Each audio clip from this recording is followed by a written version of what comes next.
Hi friends, Starlink భారతదేశంలో ప్రవేశించబోతోంది. ఇది Elon Musk సంస్థ. అతను టెస్లా, స్పేస్ ఎక్స్ వంటి గొప్ప కంపెనీలను స్థాపించిన వ్యక్తి. ఇప్పుడు అతని సంస్థ ఒక శాటిలైట్ ఆధారిత ఇంటర్నెట్ సేవను అందించబోతోంది.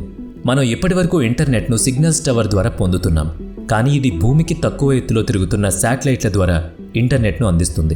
అంటే ఇక మీద సముద్రం మధ్యలో ఉన్న, అడవుల్లో ఉన్న, ఎక్కడ ఉన్నా సరే ఇంటర్నెట్ ఉంటుంది. ఇది ఇప్పటి నార్మల్ ఇంటర్నెట్ కంటే చాలా వేగవంతంగా పనిచేస్తుంది. ప్రపంచవ్యాప్తంగా ఇప్పటికీ అనేక దేశాల్లో ఈ టెక్నాలజీ పనిచేస్తోంది. ఇప్పుడు భారత్లోనూ అందుబాటులోకి రాబోతుంది. అంటే డిజిటల్ విప్లవానికి మరొక మెట్టు అన్నట్టే. మన ఇంటర్నెట్ ఇప్పటి వరకు ఫైబర్ కేబుల్స్ ద్వారానే వస్తోంది. అవి సెంటర్ నుంచి మన ఇంటి వరకు కనెక్ట్ అవుతాయి. మనకు కనిపించకపోయినా దేశాల మధ్య, ఉదాహరణకి శ్రీలంక నుంచి ఇండియా వరకు కూడా మందంగా ఉండే ఫైబర్ కేబుల్స్ను సముద్రం లోపల వేస్తారు. అవి అన్ని దేశాలను ఇంటర్నెట్తో కనెక్ట్ చేయడానికి ఉపయోగపడతాయి. మనం ఇప్పుడు ఈ వీడియోను చూస్తున్నామంటే ఆ కేబుల్స్ వల్లే చూస్తున్నాం. కానీ ఇప్పుడు టెక్నాలజీ పూర్తిగా మారిపోయింది. మీరు ఏ గ్రామంలో ఉన్నా, ఏ పట్టణంలో ఉన్నా, సముద్రం మధ్యలోనైనా స్టార్లింక్ ద్వారా ఫుల్ స్పీడ్ ఇంటర్నెట్ను పొందొచ్చు. మనం ఇప్పటి వరకు ఊహించని విధంగా ఇంటర్నెట్ ప్రతి మూలకి చేరే అవకాశం ఈ స్టార్లింక్ కల్పిస్తుంది. వాస్తవానికి భారత ప్రభుత్వం స్టార్లింక్ ప్రాజెక్టుకు ఓకే చెప్పడం ఆలస్యం చేస్తుందనడానికి కారణం వేరే ఏదైనా ఉండొచ్చని చాలామంది అనుకుంటున్నారు. అందుకే కొందరికి అనుమానం, స్టార్లింక్ కూడా అమెరికా ఆధిపత్యం పెరిగిపోయేలా చేస్తుందేమో అని. ఎందుకంటే ఒకవేళ మన ఇంటర్నెట్ అంతా ఒకే విదేశీ కంపెనీ చేతుల్లో ఉంటే అప్పుడు కంట్రోల్ కూడా వాళ్ళ దగ్గరే ఉంటుంది. ఆ పరిస్థితి ఎలా ఉంటుంది? మన డేటాకి భద్రత ఉంటుందా? ఎయిర్టెల్, జియో, స్టార్లింక్ మూడు కలిసి పనిచేస్తున్నాయి. వీటికి మధ్య ట్రిపుల్ పార్ట్నర్షిప్ ఉన్నట్లు ప్రచారం ఉంది. అంటే స్టార్లింక్ టెక్నాలజీని జియో, ఎయిర్టెల్ సహకారంతో భారత్లోకి తీసుకుంటున్నారు. ఇప్పటికే మనకు ఇంటర్నెట్ అంటే జియో లేక ఎయిర్టెల్ నుంచే కొనడం అలవాటైపోయింది. కానీ ఇప్పుడు అదే ఇంటర్నెట్ స్టార్లింక్ శాటిలైట్ సహకారంతో మనకు అందబోతోంది. మూడు సంస్థలు కలిసి పనిచేయడం వల్ల టెక్నాలజీ వేగంగా అందుబాటులోకి వస్తుంది. జియో, ఎయిర్టెల్ లాంటి కంపెనీలు ఇప్పటికీ మనకు ఇంటర్నెట్ అందిస్తున్నా భారతదేశంలో ఇంకా చాలా ప్రాంతాల్లో ఇంటర్నెట్ అందుబాటులో లేదు. చాలా జిల్లాలు, అడవి ప్రాంతాలు, రిమోట్ ఏరియాస్లో ఇంటర్నెట్ సదుపాయం లేదు. ఫైబర్ ఆప్టిక్ కేబుల్స్ ఇంకా చాలా చోట్లకు చేరలేదు. ఉదాహరణకి లడాక్, జమ్మూ కాశ్మీర్, సుందర్బన్, పశ్చిమ బెంగాల్ తీర ప్రాంతాలు, అండమాన్ నికోబార్ దీవులు ఇవన్నీ అలాంటి అరుదైన ప్రాంతాలే. ఇవన్నీ టెక్నాలజీ బ్లైండ్ స్పాట్స్ అని చెప్పొచ్చు. అంటే అక్కడ శాటిలైట్ ఇంటర్నెట్ అవసరం చాలా ఎక్కువగా ఉంది. ఇంటర్నెట్ వైర్లు అక్కడికి చేరడం చాలా కష్టమైన పని. మీరు గమనించే ఉంటారు, అలాంటి రిమోట్ ఏరియాస్లోకి అంబులెన్స్ వెళ్ళడమే కష్టం. అలాంటిది ఇంటర్నెట్ అంటే అది తలకు మించిన భారం. మన ఇంటర్నెట్ ప్రస్తుతం వైర్ల ద్వారా పనిచేస్తుంది. అంటే కేబుల్స్, ఫైబర్ లైన్స్ ద్వారా మాత్రమే మనం ఇంటర్నెట్ని పొందగలుగుతాం. ఇంకా భారత ప్రభుత్వం అధికారికంగా స్టార్లింక్కు ఆమోదం ఇవ్వలేదు. స్టార్లింక్ అనేక కంపెనీలతో పార్ట్నర్షిప్లు చేసుకున్న ప్రభుత్వం అధికార ముద్ర వేయలేదు. దీని గురించి మాథ్యూ సోమెన్ అనే రిలయన్స్ జియో సీఈఓ చెప్పిన విషయాలు కూడా ఉన్నాయి. ఆయన స్పష్టంగా స్టార్లింక్ పర్మిషన్స్ వస్తే భారత్లో డిజిటల్ విప్లవం ఇంకొంత వేగంగా పెరుగుతుందని చెప్పుకొచ్చారు. ప్రతి ఇంటికి వేగవంతమైన, చవకైన ఇంటర్నెట్ అందించగలుగుతామని కూడా చెప్పారు. ఇక ఇప్పటికే జియో, ఎయిర్టెల్ లాంటి దిగ్గజ కంపెనీలతో ఉన్న ఈ కూటమి భారత్ను నెక్స్ట్ లెవెల్కు తీసుకువెళ్లేందుకు ప్రయత్నిస్తోంది. అయినా కూడా కేంద్ర ప్రభుత్వం ఇంకా నిర్ణయం తీసుకోలేదు. దీంట్లో ప్రజల్లో చాలా సందేహాలున్నాయి. భారత్ ఒక బహుళ వినియోగల దేశం. ప్రపంచంలోనే ఎక్కువ ఇంటర్నెట్ వాడే దేశం కూడా మనదే.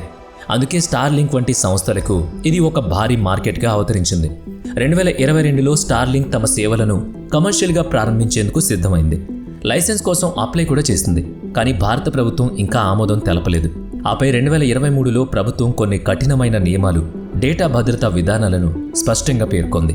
ఏ డేటా ఎక్కడ సేవ్ అవుతుంది, ఇంటర్సెక్షన్ ఎలా జరుగుతుంది, అన్ని వివరాలు కోరింది. స్టార్లింక్ వాటిని పూర్తిగా అమలు చేయలేకపోయింది. దీంతో మధ్యలోనే ఈ ప్రాసెస్ ఆగిందన్నమాట. Fibre optic internet, starlink internet వీటి మధ్య తేడా ఏంటంటే, ఫైబర్ ఆప్టిక్ ఇంటర్నెట్ కేబుల్స్ ఆధారంగా పనిచేస్తుంది. పెద్ద పెద్ద కేబుల్స్ భూమి కింద వేసేలా చేస్తారు. ఒకవేళ వేస్తే అవి స్థిరంగా ఎక్కువ కాలం పనిచేస్తాయి. అదే సమయంలో స్టార్లింక్ శాటిలైట్ టెక్నాలజీ, భూమికి అతి సమీపంగా తిరుగుతున్న శాటిలైట్ల ద్వారా ఇంటర్నెట్ అందుతుంది. అంటే అది వైర్లెస్ అన్నమాట. అందుకే అడవుల్లోనూ, సముద్రాల్లోనూ ఎక్కడ పడితే అక్కడ అది యాక్సెస్ అవుతుంది. స్టార్లింక్ 2019లో కేవలం 60 శాటిలైట్లతో ప్రారంభమైంది.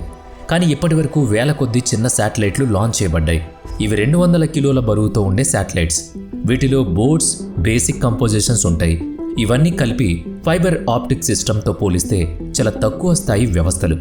ఇదివరకు ఎక్కువ మంది ఈ లేటెన్సీ తేడా గమనించలేదు. ఎందుకంటే వీటితో నెట్ బ్రౌజింగ్, వీడియోస్, సామాన్య ఉపయోగాలు సాఫీగా జరుగుతాయి. కానీ గేమర్లు, ముఖ్యంగా ఫస్ట్ పర్సన్ షూటర్స్ గేమ్ ఆడే వాళ్లకు మాత్రం ఇది తేడాగా కనిపిస్తుందట. ఇక ఒక పెద్ద విషయం ఏంటంటే ఫైబర్ ఆప్టిక్ కేబుల్స్ ఫిక్స్ చేయగలిగే ప్రాంతాల్లో మాత్రమే అందుబాటులో ఉంటాయి. అంటే ఇది డిమాండ్ ఉన్న పట్టణాల్లో ఎక్కువగా ఉంటుంది. కానీ ఇండియా వంటి దేశంలో గ్రామీణ ప్రాంతాలు చాలా ఎక్కువ. అటువంటి చోట్ల మాత్రం ఫైబర్ ఇంటర్నెట్ తక్కువగా ఉంటుంది. ఇండియా వంటి జనాభా అధిక దేశాల్లో నగరాల్లో ఫైబర్ ఆప్టిక్ చేయడం లాభదాయకం అవుతుంది. ఎందుకంటే ఇక్కడ యూజర్లు ఎక్కువగా ఉంటారు. కానీ ఒక చిన్న గ్రామంలో 100 లేదా 200 మంది మాత్రమే ఉంటే అక్కడ ఫైబర్ లైన్ వేయడం అంటే ఎక్కువ ఖర్చుతో కూడుకున్న పని అవుతుంది. ఆ ఖర్చును తిరిగి రాబట్టేందుకు ప్రజలపై ఎక్కువ ఛార్జ్ చేయాలి. కానీ చాలామంది అంత చెల్లించలేరు. ఇక్కడే స్టార్లింక్ ప్రత్యేకత వెలుగులోకి వస్తోంది. మీరు ప్రపంచంలో ఎక్కడున్నా, ఎవరెస్ట్ పర్వతం మీదకి వెళ్ళినా, అడవుల్లోకి వెళ్ళినా, సరస్సుల్లో నీటి మధ్యలో ఉన్నా, ఎక్కడున్నా కూడా ఇంటర్నెట్ అందించగలిగేది స్టార్లింక్ వ్యవస్థ. మీరు సముద్రంలో ఈదుతుంటే కూడా స్టార్లింక్ ఇంటర్నెట్ వస్తుంది. ఇప్పుడున్న పరిస్థితుల్లో స్టార్లింక్ పనిచేస్తుంది. కానీ దీని పెద్ద సమస్య దాని రేట్, అంటే దాని ధర. భారత్లో ఒక fibre optic internet connection plan 500 నుంచి మొదలవుతుంది. జియో, ఎయిర్టెల్ వంటి వాటికి 4500 చెల్లిస్తే ఏడాది పాటు ఇంటర్నెట్ దొరుకుతుంది. మొదటి దశలోనే దాదాపుగా 4200 ఖర్చు అవుతుంది. పైగా మీరు డిష్ లేదా యాంటీనాస్ కూడా కొనాలి. దానికి కూడా సుమారుగా 5000 ఖర్చు అవుతుంది. అంటే మొత్తంగా ఖర్చు చాలా ఎక్కువ అన్నమాట. భారత ప్రభుత్వం స్టార్లింక్ను ఎందుకు అనుమతించడం లేదు? స్టార్లింక్ మొదటిసారి భారత మార్కెట్లో ప్రవేశించినప్పుడు లైసెన్స్ లేకుండా ప్రీ ఆర్డర్స్ తీసుకుంది. ఇది గవర్నమెంట్కి నచ్చలేదు. వెంటనే భారత ప్రభుత్వం దీనిపై జోక్యం చేసుకుని ఇది సరైన పద్ధతి కాదని స్టార్లింక్కి తెలిపింది. ఈ కారణంగా ప్రభుత్వం ఇంకా అనుమతి ఇవ్వలేదు. కానీ భవిష్యత్తులో సరైన విధానాలు, ధరలు, నిబంధనలు పాటిస్తే మాత్రం స్టార్లింక్ కూడా భారతదేశంలో ఒక కొత్త డిజిటల్ విప్లవాన్ని లేవనెత్తుతుంది. ఇప్పుడు స్టార్లింక్కు భారత ప్రభుత్వం ఎందుకు ఆమోదించలేదు అనే విషయాన్ని క్లియర్గా అర్థం చేసుకోవాలి. ప్రభుత్వం స్పష్టంగా మీరు ఈ దేశంలో సేవలు ప్రారంభించాలంటే మీరు అన్ని అనుమతులు తీసుకోవాలి, అలాగే డేటా లోకలైజేషన్ నిబంధనలు పాటించాలి అని చెప్పింది. అంటే భారతదేశంలో ఉండే డేటాను మన దేశంలోనే సేవ్ చేయాలి. అలాగే ప్రతి కంపెనీ దానికి విధించిన నిబంధనలు, భద్రతా ప్రమాణాలు పాటించాలి. ఇవన్నీ స్టార్లింక్ అయినా సరే, ఏదైనా సరే పాటించి తీరాల్సిందే.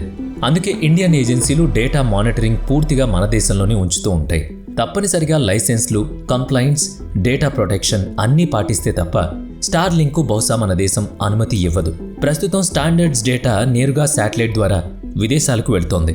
ఆ డేటా ఎక్కడికి వెళుతోంది, ఎలా ట్రాక్ చేయాలో భారత ప్రభుత్వానికి సాంకేతికంగా సాధ్యపడడం లేదు. అదే కారణంగా భారత ప్రభుత్వం స్టార్లింక్కు క్లియర్ అనుమతులు ఇవ్వడం లేదు.